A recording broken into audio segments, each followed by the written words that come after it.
प्रिय शिक्षक मित्रांनो, नमस्ते. मी मुलानी सर तुमचं स्वागत करतो. या ठिकाणी बघा, आपण नवीन सिरीज घेऊन आलोय.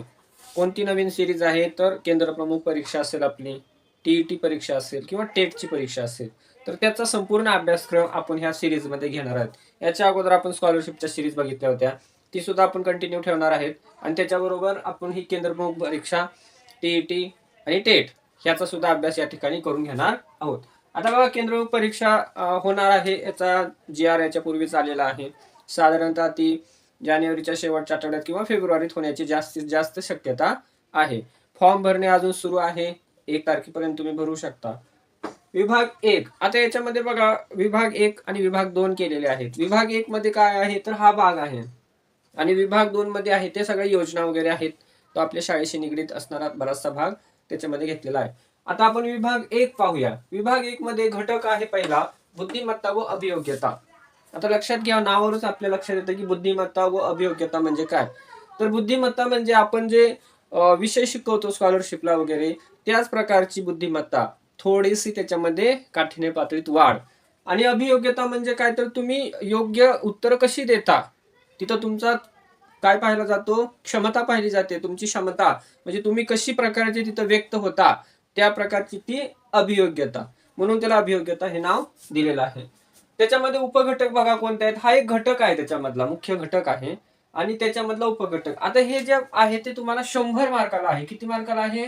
100. लक्षात घ्या, भाग 1 हा 100 मार्काचा आहे आणि भाग 2 हा 100 मार्काचा. एकूण 200 मार्क, आणि वेळ तुम्हाला 2 तास असणार आहे. त्याच्यामुळे लक्षात ठेवा की आपल्याला कमी वेळेमध्ये जास्तीत जास्त प्रश्न सोडवायचे आहे. ही परीक्षा IBPS पॅटर्न नुसार होणार आहे, त्यामुळे ही परीक्षा ऑनलाईन असणार, आणि त्यामुळे आपल्याला तिथं चलबिचल न होता आपण योग्य क्रमाने तिथं जायला हवं. तर याच्यामध्ये उपघटकामध्ये अभियोग्यता, मग अशीच मी तुम्हाला म्हटलं की तुमची निर्णय घेण्याची क्षमता. तार्किक क्षमता म्हणजे तर्क तुम्ही कसा करता, कसे म्हणजे एखाद्या शाळेतलं एखादी घटना घडली असेल, शाळेच्या बाहेर घडली असेल, एखाद्या विद्यार्थ्याच्या बाबतीत घडली असेल, समाजात घडली असेल, किंवा स्वतःच्या बाबतीत एखाद्या गोष्ट घडली असेल, अधिकाऱ्याला तुम्ही कसं फेस करता, ह्या सगळ्या गोष्टी ह्या तार्किक क्षमतेमध्ये येतात. वेग आणि अचूकता. आता बघा, ह्याच्यामध्ये हा एक भाग आहे की बुद्धिमत्ता आणि गणित हा एकमेकाशी इथं काय जोडून घेतला, त्यांनी विषय जोडून घेतल्यामुळे काही गोष्टी ह्या तुम्हाला तिथं गणिताच्या पण दिसतील. वेग आणि अचूकता याच्यामध्ये तुम्हाला बुद्धिमत्तेशी पण प्रश्न असणार आणि गणिताशी पण निगडीत प्रश्न असणार, की तुम्ही कोणत्या वेगाने आणि अचूकतेने उत्तरं देतात. याच्यामध्ये बघा, शक्यतो असं असतं की 4 पर्याय देतात, मग त्याच्यापैकी 1 आणि 2 बरोबर, 1 आणि 3 बरोबर, किंवा सर्व बरोबर, अशा प्रकारचे वेळ खाणारे प्रश्न तुम्हाला तिथं असणार. त्यानंतर भाषिक क्षमता आहे इंग्रजी. इंग्रजीचं व्याकरण तुम्हाला काय होणार, तिथं विचारलं जाणार आहे. लक्षात ठेवा, इंग्रजी व्याकरण आहे. भाषिक क्षमता मराठी, जे टीईटीला आहे तेच आहे. मराठीचं व्याकरण टीईटीला आहे ते सेम इथं आहे, आणि इंग्रजीचं व्याकरण सुद्धा सेम इथं तसंच आहे. अवकाशीय क्षमता. आता अवकाशीय क्षमतामध्ये तुम्हाला इथं सुद्धा बघा, गणिताचा पण आणि बुद्धिमत्तेचा दोन्हीचा. गणितामध्ये तुम्हाला काही तसे निर्णय घेण्याची क्षमता असणारे प्रश्न देतील, किंवा साधी वस्तुनिष्ठ प्रश्न असतील. आणि बुद्धिमत्तेमध्ये शक्यतो तुम्हाला भूमितीच्या संबंधित, आकृतीच्या संबंधित अवकाशीय संकल्पना असणारे प्रश्न असणार आहेत. त्यानंतर कल, आवड, समायोजन. हे कल, आवड, समायोजन आणि व्यक्तिमत्व, हे सर्व प्रश्न त्या ठिकाणी तुम्ही जाऊन कशी उत्तरं देता, किंवा कसं रिॲक्ट होता तुम्ही, किंवा त्या ठिकाणी तुम्हाला योग्य काय वाटतं, हे सगळं ते ह्याच्यामध्ये आहे. म्हणजे याचा अर्थ एवढा सगळा भाग आहे तो उपयोजनावर आधारित सगळ्यात जास्त भाग आहे, हे लक्षात ठेवा. त्यानंतर याच्यामधला बुद्धिमत्तामध्ये 2 भाग केले होते. याच्यामध्ये त्यांनी बुद्धिमत्ता, याच्यामध्ये आकलन. आकलन आपण शिकतोय स्कॉलरशिपला की आकलन म्हणजे काय, की डावीकडून उजवीकडून शब्द बनवा, किंवा अक्षर कोणती येतील ते विचारतात. वर्गीकरण म्हणजे आपण शिकलोय की काय करायचे, गटात न बसणारे, गटात बसणारे, हा भाग येणार. समसंबंध हे आपल्याला माहिती आहे, समान संबंध. त्यानंतर क्रमश्रेणी. आता क्रमश्रेणी म्हणजे क्रमाने येणारे संख्या कोणत्या, अक्षर कोणती.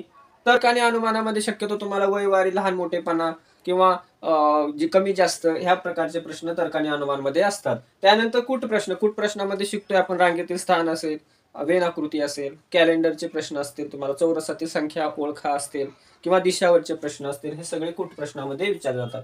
त्यानंतर सांकेतिक भाषा. सांकेतिक भाषा म्हणजे आपण शिकतो, संकीर्ण प्रश्न असतात आपल्याला स्कॉलरशिपला. अगदी त्याच प्रकारे फक्त एक लक्षात ठेवायचं, ह्याची काठिण्य पातळी जास्त असणार.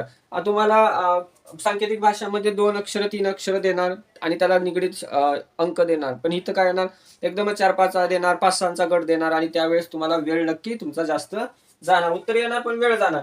क्रमबद्ध मांडणी, लयबद्ध मांडणी. लयबद्ध मांडणीमध्ये तुम्हाला जास्तीत जास्त इंग्रजी अक्षरांचा वापर केला जातो. मराठी अंकांचा वापर खूप कमी प्रमाणात केला जातो. तर असं त्याचप्रमाणे गणितीय क्षमता. गणितीय क्षमतामध्ये 25 उपघटक आहेत. जे टीईटीला आहेत आपल्या, तेच 25 उपघटक तुम्हाला तिथं अभ्यासायचे आहेत. आता ह्याच्यामध्ये तुम्हाला 100 मार्क आहेत. साधारणपणे 70 ते 80% भाग हा बुद्धिमत्तेचाच असतो. आता ह्याच्यामध्ये मिक्स आहेत थोडे, काही घटक कसे आहेत, मिक्स आहेत.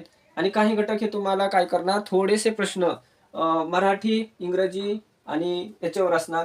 70 ते 80% भाग तुमचा ह्या बुद्धिमत्ता आणि गणितावर असणार आहे. आलं का लक्षात सर्वांच्या? आता आपण यानंतर विभाग 2 पाहूया. हा व्हिडिओ तुम्हाला आवडला असेल तर आपण ही सिरीज कंटिन्यू करूया. आम्हाला कमेंटमध्ये तसं सांगा. Okay, thank you, bye.